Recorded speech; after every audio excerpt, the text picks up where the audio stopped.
கர்த்தருடைய பரிசுத்த நாமத்துக்கு மகிமை உண்டாவதாக. இந்த நாளிலேயும் நான் மீண்டுமாக ஆண்டவருடைய பாதத்தில் வந்து வேதபாட வகுப்பில் கலந்து கொள்ளும்படியாய் ஆண்டவர் கொடுத்த கிருபைக்காக ஆண்டவருக்கு நன்றி சொல்லுகிறேன். இந்த நாளிலேயும் வெளிப்படுத்தின விசேஷத்தை தொடர்ந்து நாம் தியானித்து கொண்டு வருகிறோம். வெளிப்படுத்தல்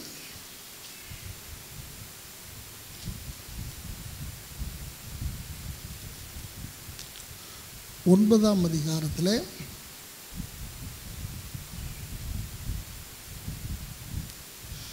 5ஆம் தூதன் எக்காலம் ஊதின பொழுது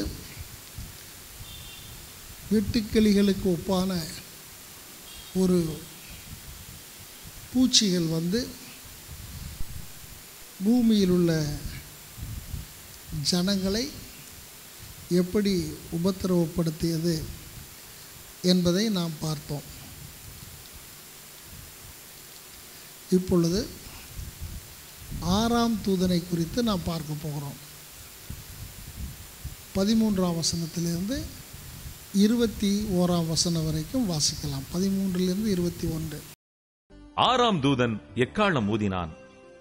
அப்பொழுது தேவனுக்கு முன்பாக இருந்த பொற்பீடத்தின் 4 கொம்புகளிலுமிருந்து ஒரு சத்தம் தோன்றி எக்காளத்தை பிடித்திருந்த 6ஆம் தூதனை நோக்கி, ஐபிராத் என்னும் பெரிய நதி அண்டையிலே கட்டப்பட்டிருக்கிற 4 தூதர்களையும் அவிழ்த்துவிடு என்று சொல்ல கேட்டேன். அப்பொழுது மனுஷரில் 1/3 பங்கை கொல்லும்படிக்கு 1 மணி நேரத்திற்கும் 1 நாளுக்கும் 1 மாதத்திற்கும் 1 வருஷத்திற்கும் ஆயத்தமாக்கப்பட்டிருந்த அந்த 4 தூதர்களும் அவிழ்த்து விடப்பட்டார்கள். குதிரை சேனைகளாகிய இராணுவங்களின் தொகை 20 கோடியாயிருந்தது. அவைகளின் தொகையை சொல்ல கேட்டேன். குதிரைகளையும் அவைகளின் மேல் ஏறியிருந்தவர்களையும் நான் தரிசனத்தில் கண்டவிதமாவது, அவர்கள் அக்கினி நிறமும் நீல நிறமும் கந்தக நிறமுமான மார்க்கவசங்களை உடையவர்களாயிருந்தார்கள். குதிரைகளுடைய தலைகள் சிங்கங்களின் தலைகளைப் போலிருந்தன. அவைகளுடைய வாய்களிலிருந்து அக்கினியும் புகையும் கந்தகமும் புறப்பட்டன. அவைகளுடைய வாய்களிலிருந்து புறப்பட்ட அக்கினி, புகை, கந்தகம் என்னும் இம்மூன்றினாலும் மனுஷரில் 1/3 பங்கு கொல்லப்பட்டார்கள். அந்த குதிரைகளின் வல்லமை அவைகளுடைய வாயிலேயும் வாள்களிலேயும் இருக்கிறது. அவைகளுடைய வாள்கள் பாம்புகளுக்கு ஒப்பானவைகளாயும் தலைகள் உள்ளவைகளாயும் இருக்கிறது. அவைகளாலே சேதப்படுத்துகிறது. அப்படி இருந்தும் அந்த வாதைகளால் கொல்லப்படாத மற்ற மனுஷர்கள் பேய்களையும் பொன், வெள்ளி, செம்பு, கல்மரம் என்பவைகளால் செய்யப்பட்டவைகளாயும் காணவும் கேட்கவும் நடக்கவும் மாட்டாதவைகளாயும் இருக்கிற விக்கிரகங்களையும் வணங்காதபடிக்கு தங்கள் கைகளின் கிரியைகளை விட்டு மனம் திரும்பவும் இல்லை. தங்கள் கொலை பாதகங்களையும் தங்கள் சூனியங்களையும் தங்கள் வேசித்தனங்களையும் தங்கள் களவுகளையும் விட்டு மனம் திரும்பவும் இல்லை. இங்கே 6வது தூதன் எக்காலம் ஊதுகிறதை நாம் பார்க்கிறோம். முதல் 5ஆம் தூதன் எக்காலம் ஊதின பொழுது வெட்டுக்கிளிகளுக்கு ஒப்பான ஒரு பிராணிகள், கிரீச்சர்ஸ், அதாவது ஊர்வன என்று சொல்லுவாங்க இல்லைங்களா, பிராணிகள், அவைகள் வந்து உபத்திரவம் கொடுத்ததை நாம் பார்த்தோம். அடுத்தபடியாக 13ஆம் வசனத்தில் இப்பொழுது 6வது தூதன் என்ன செய்கிறான்? எக்காலம் ஊதுகிறான். எக்காலம் ஊதும்போது என்ன நடக்குதுன்னா, தேவனுக்கு முன்பாக இருந்த பொற்பீடத்தின் 4 கொம்புகளிலும் இருந்து ஒரு சத்தம் தோன்றியது. தேவனுடைய சிங்காசனத்துக்கு முன்பாக இருந்த பொற்பீடத்தின் 4 கொம்புகளிலுமிருந்தும் ஒரு சத்தம் உண்டாயிற்று. இதை இங்கே நம்ம பார்க்கும்போது ஆண்டவர் மோசேயை பார்த்து, நான் உனக்கு காண்பிக்கிற மாதிரியின்படியே நீ எனக்கு ஒரு ஆசரிப்பு கூடாரத்தை உண்டாக்க வேண்டும் என்று மோசேக்கு ஆண்டவர் கட்டளையிட்டார். கட்டளையிட்ட வேளையில் மோசேக்கு ஆண்டவர் வந்து பரலோகத்தில் இருக்கக்கூடிய தேவாலயத்தில் இருக்கக்கூடிய சகல காரியங்களையும் காண்பித்தார். அவர் காண்பித்த காரியத்தில் ஒன்று இந்த பொற்பீடம். இதை குறித்து எங்கே வாசிக்கிறோம் என்று சொன்னால், யாத்திராகமம் 30ஆம் அதிகாரம் 1-8 வரைக்கும் வாசிக்கலாம். யாத்திராகமம் 30 1-8. தூபம் காட்டுகிறதற்கு ஒரு தூப பீடத்தையும் சீத்திம் மரத்தினால் உண்டாக்குவாயாக. அது 1 முழ நீளமும் 1 முழ அகலமுமான சதுரமும் 2 முழ உயரமுமாய் இருக்க வேண்டும். அதன் கொம்புகள் அதனோடே ஏகமுமாயிருக்க வேண்டும். அதன் மேற்புறத்தையும் சுற்றுப்புறத்தையும் அதன் கொம்புகளையும் பசும்பொன் தகட்டால் மூடி, சுற்றிலும் அதற்கு பொன் திறனையை உண்டு பண்ணி, அந்த திறனையின் கீழே அதன் 2 பக்கங்களிலும் அதை சுமக்கும் தண்டுகளின் இடங்களாகிய அதன் 2 பக்கத்து 2 மூலைகளிலும் 2 பொன் வளையங்களை உண்டாக்குவாயாக. அந்த தண்டுகளையும் சீத்திம் மரத்தால் பண்ணி அவைகளையும் பொன் தகட்டால் மூடக்கடவாய். சாட்சி பெட்டிக்கு முன்னிருக்கும் திரைச்சீலைக்கும் நான் உன்னை சந்திக்கும் இடமாகிய சாட்சி சந்நிதியின் மேலுள்ள கிருபாசனத்துக்கும் முன்பாக அதை வைக்க கடவாய். ஆரோன் காலைதோறும் அதன் மேல் சுகந்த தூபம் காட்ட வேண்டும். மாலையில் விளக்கேற்றும் போதும் அதன் மேல் தூபம் காட்ட கடவன். விளக்குகளை விளக்கும் போதும் அதன் மேல் தூபம் காட்ட வேண்டும். உங்கள் தலைமுறை தோறும் கர்த்தருடைய சந்நிதியில் காட்ட வேண்டிய நித்திய தூபம் இதுவே. இங்கே ஆண்டவர் ஒரு பொற்பீடத்தை காண்பிக்கிறார். யாரு காண்பிக்கிறார்னு மோசே காண்பிக்கிறார். காண்பித்து அதே போல பூமியிலே ஒரு பொற்பீடத்தை நீ என்ன செய்ய வேண்டும். அதன் நீளம் இவ்வளோ இருக்க வேண்டும், அகலம் இவ்வளோ இருக்க வேண்டும், உயரம் இவ்வளோ இருக்க வேண்டும் என்று சொல்லுகிறார். அந்த பொற்பீடத்துக்கு என்ன இருந்தது? 4 கொம்புகள். அப்போ மோசே ஆண்டவர் அவருக்கு ஒரு காரியத்தை காண்பித்தார். அதே போல் நீ செய்ய வேண்டும் என்று சொன்னார். இங்கே யோவான் மோசேக்கு தேவன் காண்பித்த அந்த ஒரிஜினலான அந்த பொற்பீடத்தை திரும்ப என்ன செய்கிறார் பார்க்கிறார். இதை குறித்து நம்ம எபிரேயரில் வாசிக்கும்போது 8ஆம் அதிகாரம் 5ஆம் வசனத்திலே வாசிக்கிறோம். எபிரேயர் 8:5. இவர்கள் செய்யும் ஆராதனை பரலோகத்தில் உள்ளவைகளின் சாயலுக்கும் நிழலுக்கும் ஒத்திருக்கிறது. அப்படியே மோசே கூடாரத்தை உண்டு பண்ண போகையில் மலையிலே உனக்கு காண்பிக்கப்பட்ட மாதிரியின்படியே நீ எல்லாவற்றையும் செய்ய எச்சரிக்கையாயிரு என்று தேவன் அவனுக்கு கட்டளையிட்டார். அப்ப பூமியிலே மோசே செய்த காரியங்கள் எல்லாம் பரலோகத்தில் இருக்கிறவருடைய சாயல்னா மாதிரி, மாடல். பரலோகத்தில் இருக்கிற மாதிரி தான் மோசே என்ன செய்தார் என்று சொல்லப்பட்டிருக்கிறது. வாசிக்கலாம். இவர்கள் செய்யும் ஆராதனை பரலோகத்தில் உள்ளவைகளின் சாயலுக்கும் நிழலுக்கும் ஒத்திருக்கிறது. அப்படியே மோசே கூடாரத்தை உண்டு பண்ண போகையில் மலையிலே உனக்கு காண்பிக்கப்பட்ட மாதிரியின்படியே நீ எல்லாவற்றையும் செய்ய எச்சரிக்கையாயிரு என்று தேவன் அவனுக்கு கட்டளையிட்டார். நல்லா கவனிங்க. மலையின் உச்சியிலே உனக்கு காண்பிக்கிற மாதிரியின்படியே நீ என்ன செய்ய வேண்டும். மலையிலே மோசேக்கு இந்த பொற்பீடத்தை தான் ஆண்டவர் காண்பித்தார். அதே பொற்பீடத்தை இப்பொழுது யோவான் பார்க்கிறார். பரலோகத்தில் அங்கே காட்சியிலே பார்க்கிறார். அந்த பொற்பீடத்திலே 4 கொம்புகள் இருக்கிறது. அதையும் அவர் பார்க்கிறார். 9ஆம் அதிகாரம் எபிரேயர் 9:23 வாசிக்கலாம். ஆதலால் பரலோகத்தில் உள்ளவைகளுக்கு சாயலானவைகள் இப்படிப்பட்ட பலிகளினாலே சுத்திகரிக்கப்பட வேண்டியதா இருந்தது. பரலோகத்தில் உள்ளவைகளோ இவைகளிலும் விசேஷித்த பலிகளாலே சுத்திகரிக்கப்பட வேண்டியதாமே. அப்போ மோசேயினுடைய காரியங்கள் எல்லாம் பரலோகத்தில் இருக்கிற சாயல் மாதிரி. அப்போ இங்கே மோசே பார்த்த அந்த பொற்பீடத்தை இங்கே யோவான் பார்க்கிறார். அந்த பொற்பீடத்திலிருந்து என்ன வந்ததா? சத்தம் தோன்றி. என்னதுங்க? சத்தம் தோன்றி அந்த பொற்பீடத்திலிருந்து ஒரு சத்தம் உண்டாகிறதை நாம் பார்க்கிறோம். அந்த சத்தம் உண்டாகும் பொழுது என்ன நடந்ததுன்னு சொன்னால் வாசிக்கலாம். எக்காலத்தை பிடித்திருந்த 6ஆம் தூதனை நோக்கி, ஐபிராத் என்னும் பெரிய நதி அண்டையிலே கட்டப்பட்டிருக்கிற 4 தூதர்களையும் அவிழ்த்துவிடு என்று சொல்ல கேட்டேன். இங்கே ஒரு சத்தியத்தை நாம் பார்க்கிறோம். ஐபிராத்து என்று சொல்லுகிற நதி அண்டையிலே கட்டப்பட்ட 4 தூதர்களை நீ என்ன செய், அவிழ்த்து விடு என்று சொல்லுகிறதை நாம் பார்க்கிறோம்.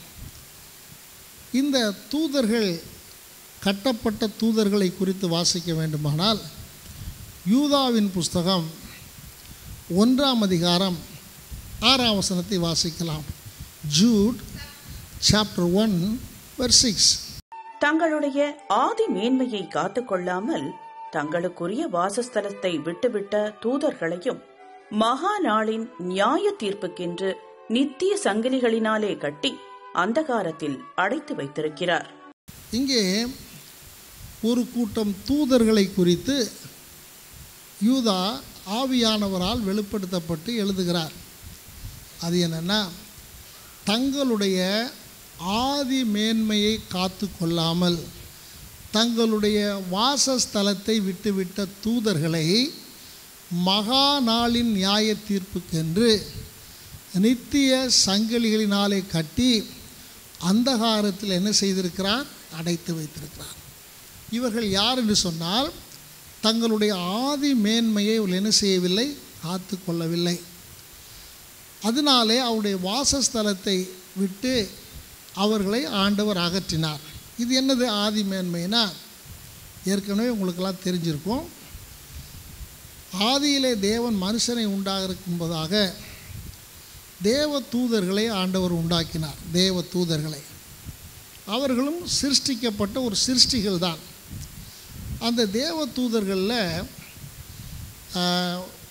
பலவிதமான கூட்டங்கள் இருக்கிறதை நம்ம பார்க்குறோம்.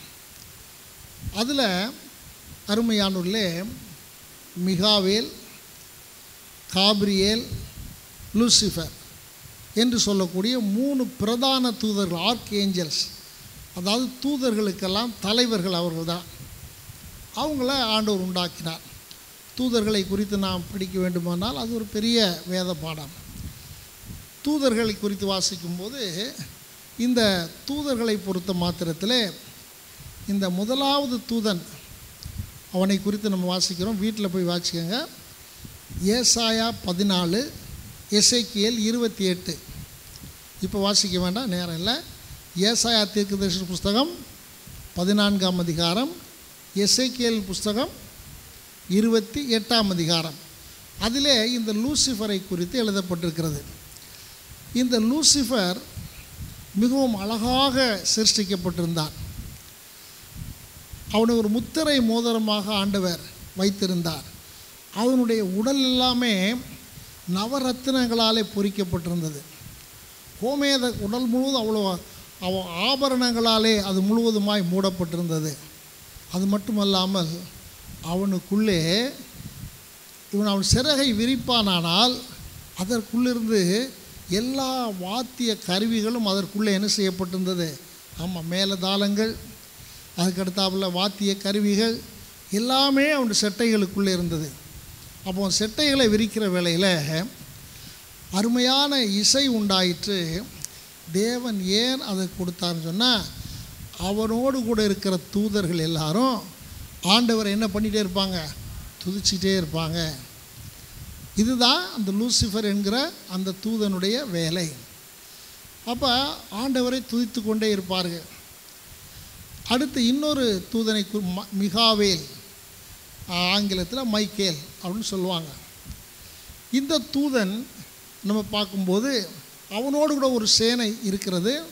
அவங்க என்ன செய்வாங்கன்னா, தேவனுடைய பாதுகாப்பு, கார்டியன் ஏஞ்சல்ஸ் சொல்லுவாங்களே, யுத்தங்களை நடத்துகிறவர்கள் யார், இந்த மிகாவேல். அடுத்து காபிரியேல் என்று சொல்லக்கூடிய ஒரு தூதன், அவனும் ஆர்க்கேஞ்சல், பிரதான தூதன் தான். அவனோடு கூட இருக்கிற தூதர்களும் அவர்கள் பணிவிடை ஆவிகள் இல்லாவிட்டால் தேவனிடத்திலிருந்து செய்திகளை கொண்டு வருவது, தேவனிடத்தில் செய்தியை எடுத்து செல்வது, இப்படிப்பட்ட காரியங்களை செய்கிறவர்கள்.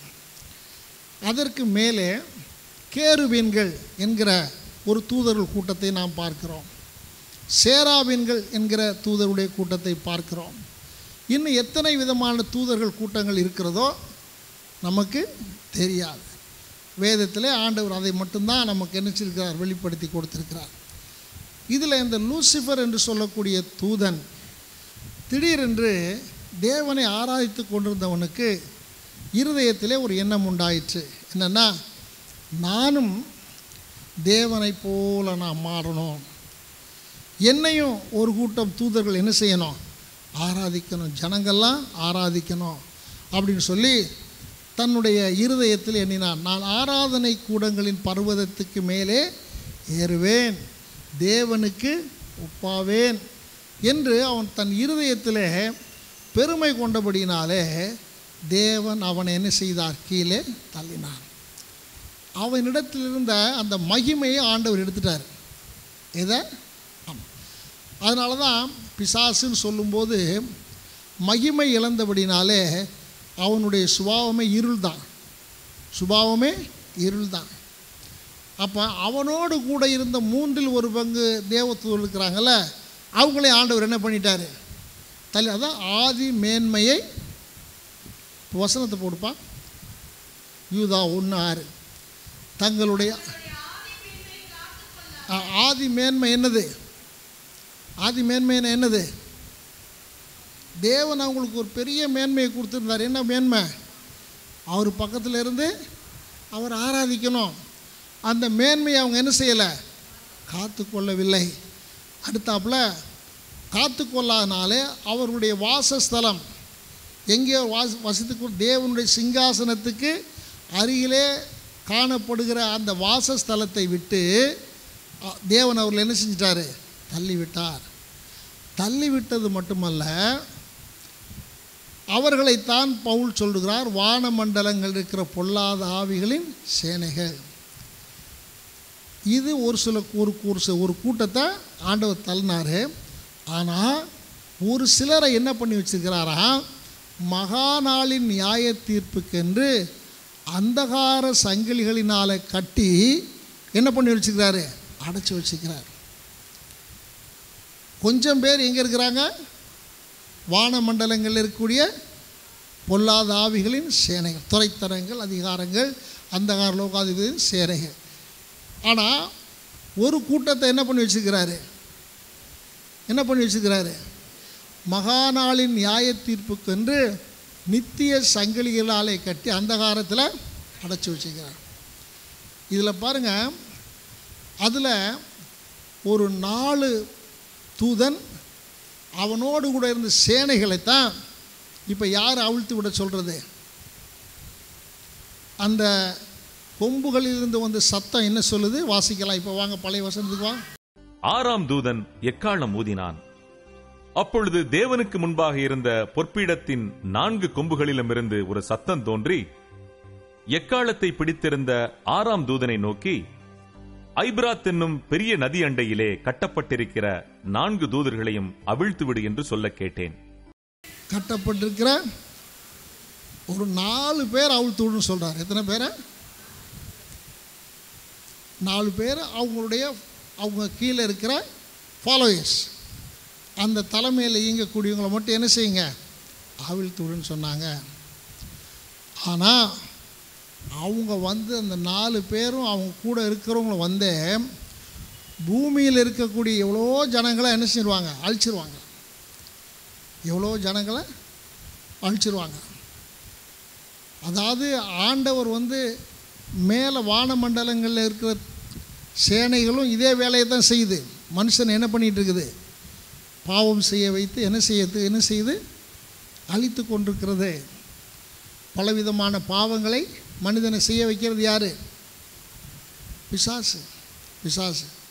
பிசாசினுடைய வேலை என்னதுங்க, மனிதனை பாவம் செய்ய வைத்து கடைசியில் எங்கே கொண்டு போய் சேர்த்துருவான், நரகத்தில். அப்போ இன்றைக்கும் அதே வேலையை தான் செஞ்சிட்ருக்கிறாங்க.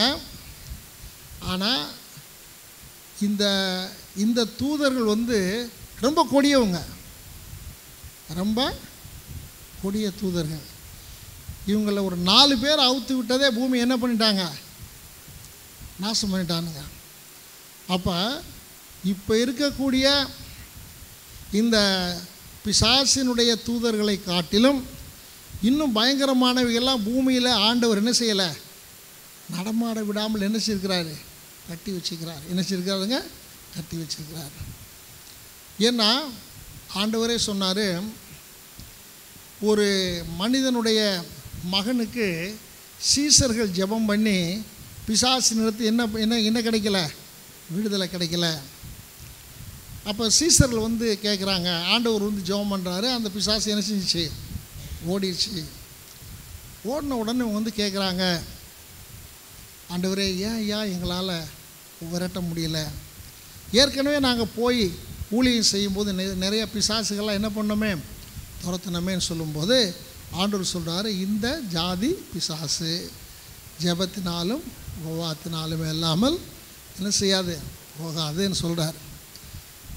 அப்போ சீசர்கள் ஏற்கனவே ஜெபம் பண்ணி விரட்டினது அது ஒரு ரகம். ஆனால் இது அதை விட கொடியது. இதை நீங்கள் துரத்தணும், என்ன பண்ணணும், உபவாசித்து ஜெபம் பண்ணணும் அப்படின்னு சொல்லி ஆண்டவர் என்ன செய்கிறார் சொல்கிறார். அந்த பிசாசு என்ன தான் பண்ணிச்சு, அவனை தீயிலையும் ஆமாம் கிணத்துக்கு பக்கத்தில் கிணத்துல தள்ளி விட்டுருவோம். எதுக்கு, கொல்றதுக்கு. இப்போ அடுப்புக்கு பக்கத்தில் உட்காந்துருக்காரான்னு வச்சுங்க, அடுப்பு மேலே தள்ளி விட்டுருவோம். யாரும் ஆள் இல்லைன்னா என்ன ஆகும், அவன் தீ பிடிச்சி செத்துருவான். அப்போ காரணம் எதுக்கு அவனை பிடிச்சிருக்குதுன்னா அவனை கொல்றதுக்கு. எல்லா பிசாசுகளுமே அது நான் பார்த்த வரைக்கும் ஜெபம் பண்ணும்போது அது சொல்கிற ஒரே ஒரு வார்த்தை, இவளை நான் அழிக்காமல் விட மாட்டேன், இவனை கொண்டு போகாமல் நான் விட மாட்டேன்னு சொல்லும். அப்போ என்ன அர்த்தம், பிசாசுடைய வேலை என்ன தான், கொல்லவும் அழிக்கவும் திருடவும், அதுதான் அவனுடைய வேலை. அப்போ இந்த ஐபிராத்து நதி அண்டையில் இருக்கக்கூடிய 4 தூதர்கள் இருக்கிறாங்களே, இவங்க வந்து ஆண்டவர் அவங்களை என்ன பண்ணியிருக்கிறாரு, அந்தகார சங்கிலியினால் இணைஞ்சிருக்கிறாரு, கட்டி வச்சுக்கிறாரு. அந்த 4 பேரையும் அவிழ்த்து விடும்படியான கட்டளை பிறப்பிக்கப்படுகிறது. அவிழ்த்து விடும்படியான கட்டளை. ஆமாம். அப்போ இதிலிருந்து நம்ம தெரிஞ்சுக்கிறது என்னென்னா, ஆண்டவர் ஒருவர் தான் பிசாசை கட்டவும் முடியும். அவனை கட்டவிழ்க்கும் யாருக்கு தான் அதிகாரம் இருக்குது, ஆண்டவர் ஒருவருக்கு தான் என்ன இருக்குது, அதிகாரம் இருக்குது. இப்போ 14ஆம் வசனம் திரும்ப வாசிக்கலாம். எக்காலத்தை பிடித்திருந்த 6ஆம் தூதனை நோக்கி, ஐபிராத் என்னும் பெரிய நதி அண்டையிலே கட்டப்பட்டிருக்கிற 4 தூதர்களையும் அவிழ்த்து விடு என்று சொல்ல கேட்டேன். அப்பொழுது மனுஷரில் 1/3 பங்கை கொல்லும்படிக்கு 1 மணி நேரத்திற்கும் 1 நாளுக்கும் 1 மாதத்திற்கும் 1 வருஷத்திற்கும் ஆயத்தமாக்கப்பட்டிருந்த அந்த 4 தூதர்களும் அவிழ்த்து விடப்பட்டார்கள். நல்லா கவனிங்க. இதுக்கு முன்னால் வந்த அந்த வாதையில் அது அந்த வெட்டுக்கிளி போன்ற அந்த பிராணி மனுஷர்களை துன்புறுத்துகிறதற்கு தான் அதிகாரம் கொடுக்கப்படுதே தவிர கொல்லுகிறதற்கு அதிகாரம் கொடுக்கப்படவில்லை. அதுக்கு என்ன அதிகாரம் கொடுக்கல, கொல்லுகிறதற்கு. ஆனால் இந்த பிசாசினுடைய சேனைகளுக்கு எதுக்கு அதிகாரம் கொடுக்கப்பட்டிருக்கிறது, மனுஷர்களை கொலை செய்வதற்கு. மனுஷர்களை கொலை செய்வதற்கு. எவ்வளவுக்கு, 1 மணி நேரம், 1 நாள், 1 மாதம், 1 வருஷம். கரெக்டாக ஆண்டவர் வந்து அதற்கான ஒரு பீரியட், ஒரு காலத்தை குறிக்கிறார். இந்த காலம் வரைக்கும் நீ ஜனங்களை என்ன செய்யலாம், அழிக்கலாம், கொல்லலாம் என்று சொல்லி அதற்கு என்ன கொடுக்கப்பட்டது, அதிகாரம் கொடுக்கப்பட்டது என்று நாம் பார்க்க. இதுவரைக்கும் உங்களுக்கு விளங்கி இருக்குன்னு நினைக்கிறேன். இவங்க யார், எங்கே, எப்போ கட்டப்பட்டவங்க, ஆதியிலே தங்கள் ஆதி மேன்மையை காத்து கொள்ளாமல் தங்களுடைய வாசஸ்தலத்தை அவங்க எங்கே தங்கியிருந்தாங்க, ஆண்டவருக்கு பக்கத்திலே இருந்தாங்க. ஆண்டவருக்கு பக்கத்திலே இருந்து ஆண்டவர் ஆராதிக்கிற அந்த மேன்மையை அவங்க என்ன செஞ்சிட்டாங்க, இழந்துட்டாங்க. அவங்கள ஆண்டவர் என்ன பண்ணி வச்சுருக்கிறார்? அந்தகார சங்கிலிகளினாலே கட்டி வைத்திருக்கிறார். அதில் ஒரு 4 பேரையும் அவர்களோடு கூட ஒரு கூட்டத்தையும் ஆண்டவர் என்ன செய்கிறார்? அவிழ்த்து விடுகிறார்.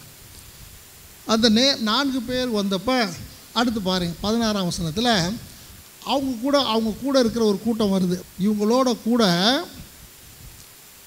எவ்வளவு பிசாசுகள் வந்தது, அவங்களுடைய சேனைகள், இதை ஆண்டவரையும் கட்டி வச்சுக்கிறாரு.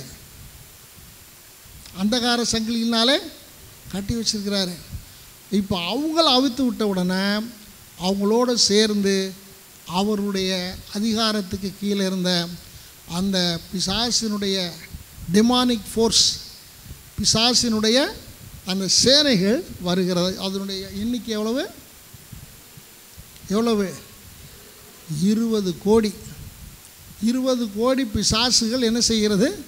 பூமியிலே அழிக்கும்படியாக அவிழ்த்து விடப்படுகிறது. மனுஷரில் 3இல் 1 பங்கு என்ன செய்யணும்? கொல்லணும். முத்திரையை உடைக்கும் போதும் அங்கே யுத்தத்தில் நிறைய பேர் நினச்சிட்டாங்க, செத்துட்டாங்க, பஞ்சத்தில் செத்துட்டாங்க. இப்படி ஒவ்வொரு காரியமாக என்ன செய்யப்பட்டு கொண்டிருக்கிறது? அழிக்கப்பட்டு கொண்டிருக்கிறது. இப்போ 3இல் 1 பங்கு மனுஷரை கொள்ளுகிறதற்கு அதிகாரம் உடையது. இப்போ 17ஆம் வசனத்திலிருந்து வாசிச்சோன்னா முதல்ல அந்த வெட்டுக்கிளிகளினுடைய உருவத்தை குறித்து இவர் எழுதினது போல இந்த பிசாசுகளினுடைய டெமானிக் ஃபோர்ஸஸ், பிசாசினுடைய அந்த சேனையினுடைய உருவத்தை அவர் எழுதுகிறார். 17 வாசிக்கலாம். குதிரைகளையும் அவைகளின் மேல் ஏறி இருந்தவர்களையும் நான் தரிசனத்தில் கண்ட விதமாவது, அவர்கள் அக்கினி நிறமும் நீல நிறமும் கந்தக நிறமுமான மார்க்கவசங்களை உடையவர்களாயிருந்தார்கள். குதிரைகளுடைய தலைகள் சிங்கங்களின் தலைகளைப் போலிருந்தன. அவைகளுடைய வாய்களிலிருந்து அக்கினியும் புகையும் கந்தகமும் புறப்பட்டன. இது எது மேலே ஏறி வருது? தரிசனத்தில் பார்க்குறார். அப்போ குதிரைகள் மேலே ஏறி அவைகள் அப்படி என்ன செய்யுது? அணி அணியாய் புறப்பட்டு வருகிறது. அவங்களுக்கு என்ன இருந்தது? கவசங்கள்.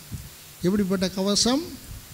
அக்கினி நிறமும் நீல நிறமும் கந்தக நிறமுமான மார்க்கவசங்களை உடையவர்களாக இருந்தார்கள். இவர் பார்க்கும்போது அந்த குதிரையினுடைய தலை எப்படி ஏறி வந்த மிருகங்கள் குதிரை போல் இருக்குது, ஆனால் தலையெல்லாம் எப்படி இருக்குது? சிங்க முகம் போல் இருக்கிறது நம்ம அது அந்த குதிரைகள் புறப்பட்டு போகும்போது அது அப்படி மூச்சு விடும்போது வாயிலிருந்து என்ன வருது? இதெல்லாம் அவைகள் எப்படி ஜனங்களை அழிக்கிறது என்பதை யோவான் தரிசனத்தில் என்ன செய்கிறார்? பார்க்கிறார். அடுத்து இந்த ஒரு வாயிலிருந்து வந்த அக்கினி புகை கந்தகம் 3 மனுஷரில் 3இல் 1 பங்கு பேர் என்ன செய்யப்பட்டார்கள்? கொல்லப்பட்டார்கள். முன்னால் போகும்போது அக்கினி, பின்னால் இருக்கிற வாள்கள் எப்படி இருக்குது? பாம்பு. அது அப்படி வீசும்போது ஜனங்களையெல்லாம் என்ன செய்யுது? கொத்துது. அதிலேருந்து என்ன வருது? விஷம். அப்போ முன்னாலேயும் ஜனங்களை கொள்ளுது, பின்னாலே போனாலும் பின்னால் என்ன செய்கிறாங்க? கொல்லப்படுறாங்க. இதை குறித்து சொல்லும் பொழுது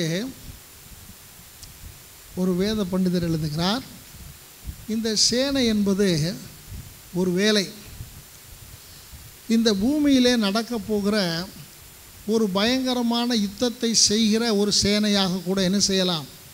இருக்கலாம்.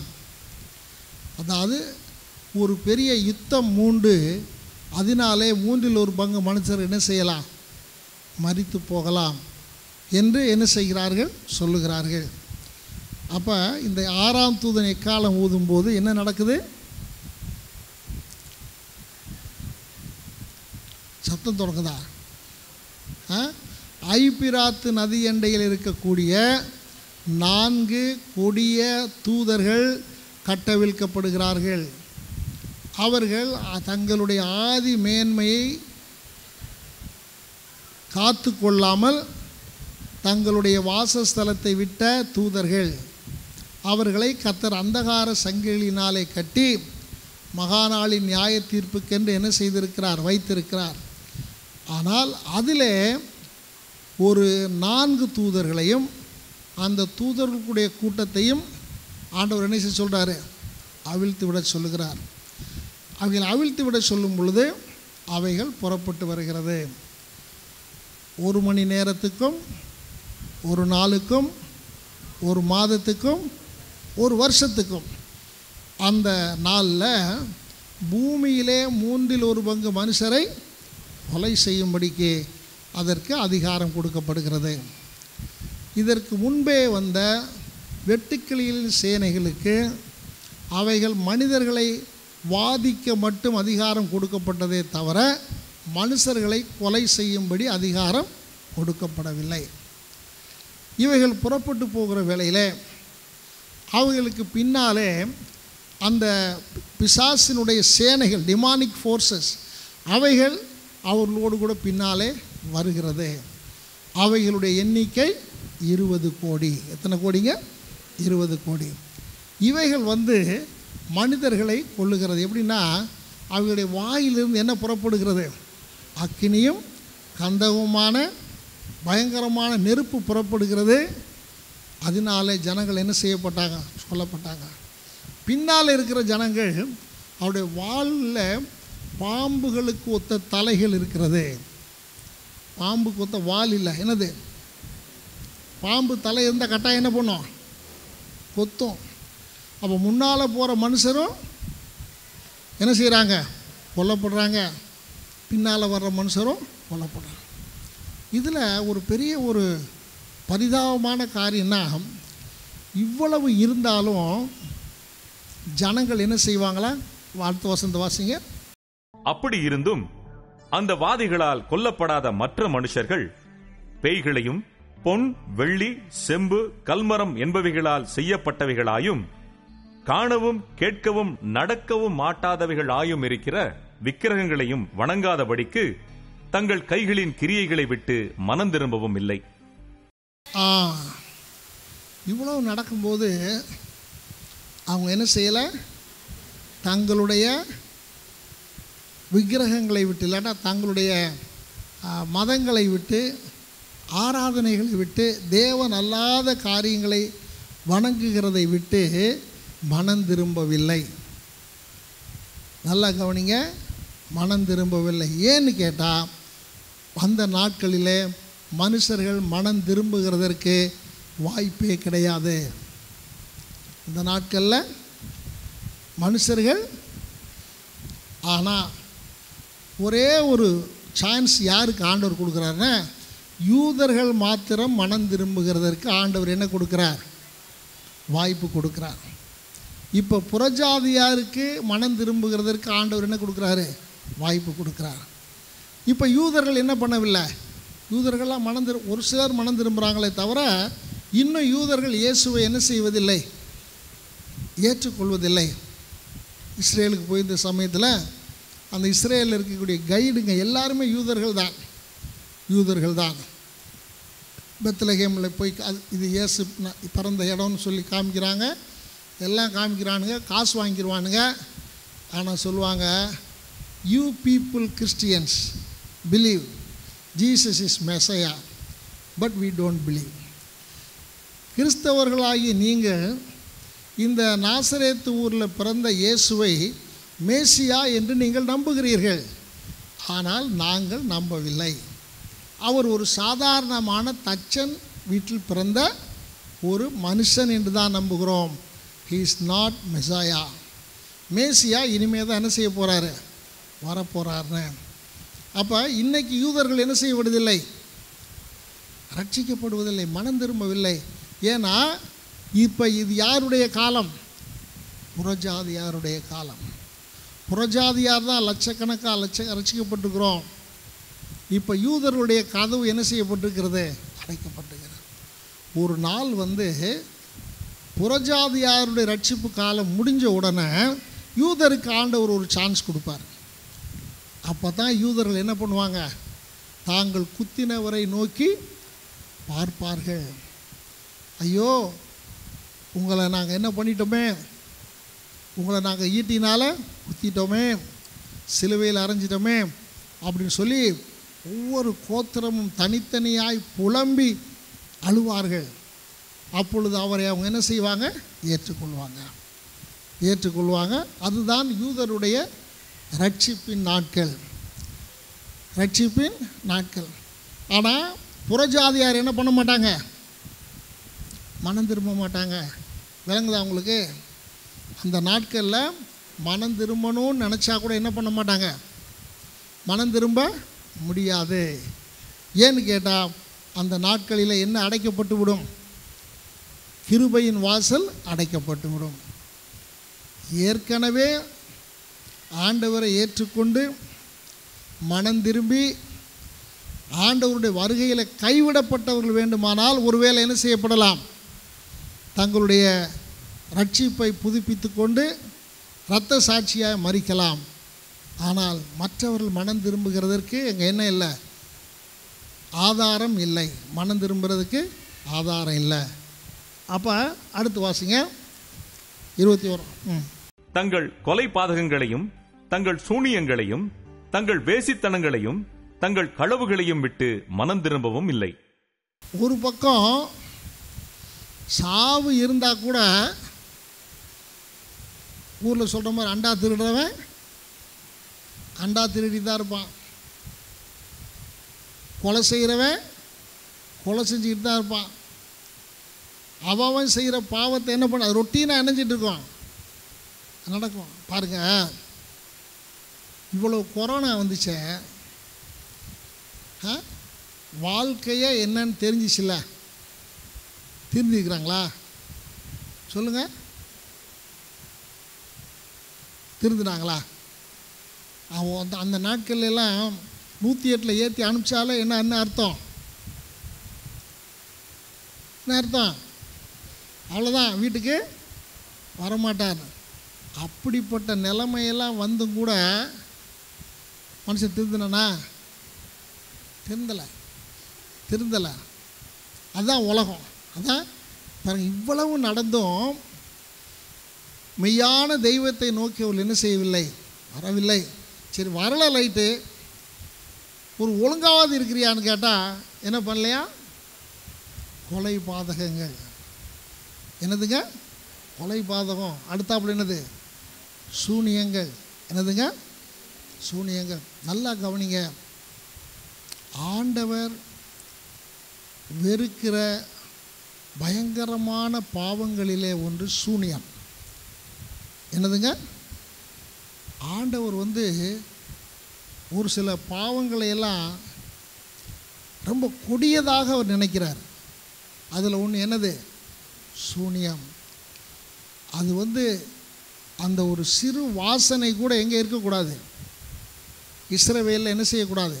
இருக்கக்கூடாதுன்னு சொல்லி எல்லா சூனியக்காரர்களையும் ஆண்டவர் என்ன பண்ண சொன்னார்? கொன்றுன்ட்டார். என்ன பண்ணு? கொன்று.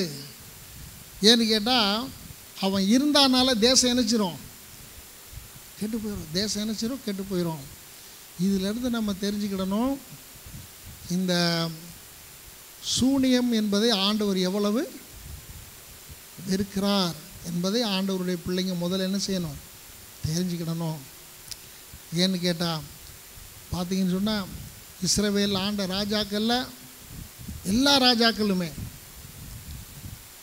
இந்த சூனியம் என்கிற அந்த காரியம், அப்புறம் அந்த குறி சொல்லுகிறவர்கள், இவெல்லாம் தேசத்தில் என்ன செய்யலை? வச்சிருக்கல. ஏன்னு கேட்டால் ஆண்டவர் சொன்னார், அவங்க தேசத்தில் என்ன செய்யக்கூடாது? இருக்கக்கூடாது. ஆனால் சவுல் செஞ்ச பாவங்களிலேயே பெரிய பாவம் என்ன தெரியுமா? கடைசியாக யார்கிட்ட போய் கேட்டான்? குறி சூனியக்காரிக்கிட்ட. அவன் சாதாரணமாக வரான். அதை நீங்கள் யோசிச்சு பார்த்தா ரொம்ப தமாஷாக இருக்கும். ஒரு சால்வையை போத்திக்கிட்டு ஏதோ குளிர் ஜோரக்கார மாதிரி உட்காரான். இவனுடைய உடம்பு எதுவுமே தெரியல அந்த அம்மாவுக்கு. ஏதோ குறி கேட்க வந்தவன்னு சொல்லி உட்கார்ந்த உடனே அந்த அம்மா என்ன செய்ய ஆரம்பிக்குது? குறி சொல்ல ஆரம்பித்த உடனே இதுக்குள்ளே இருக்கிற பேய் இல்லை, பேய் இந்த அம்மாவை காட்டி கொடுத்துட்டு உட்காந்துருக்கிறவன் யார்? சவுல். சொல்லி உன்னை அந்த அசுத்தாய் வந்த உடனே சொல்கிறான், நீ சவுல் அல்லவா? நீ உன்னுடைய நாட்களில் எல்லா குறி சொல்கிறவங்களையும் நீ என்ன செஞ்சிட்டியே, அழிச்சிட்டியே, இப்போ ஏன் என்னை தேடி வந்தேன்னு கேட்குது. ஏன் என்னைய தேடி? அதுதான் சவுல் செஞ்சதுலேயே பெரிய பாவம், பெரிய பாவம். அப்போ ஆனால் அந்த நாட்களில் ஜனங்கள் என்ன செய்ய மாட்டாங்களா, தங்களுடைய சூனியங்களை விட்டு என்ன செய்வதில்லை, மனம் திரும்பவில்லை. காரணம், அந்த நாட்களில் மனிதர்கள் மனம் திரும்புகிறதற்கு சான்ஸ் என்ன செய்யப்படாது, கொடுக்கப்படாது. அப்போ யார் அந்த நாட்களில் யார் மனம் திரும்புவாங்க, உபத்திரவ காலத்தில் யூதர்கள். யாருங்க, யூதர்கள். அவங்க மனம் திரும்புவாங்க. நம்ம பார்க்கும்போது ஏற்கனவே மனம் திரும்பி கைவிடப்பட்டவர்கள் என்ன செய்வாங்க, அவங்க ஏற்கனவே என்ன பண்ணவங்க தான், மனம் திரும்பினவங்க தான். ஆனால் ஆண்டவருடைய வருகைக்கு அவங்க என்னவா இல்லை, ஆயத்தமாக இல்லை.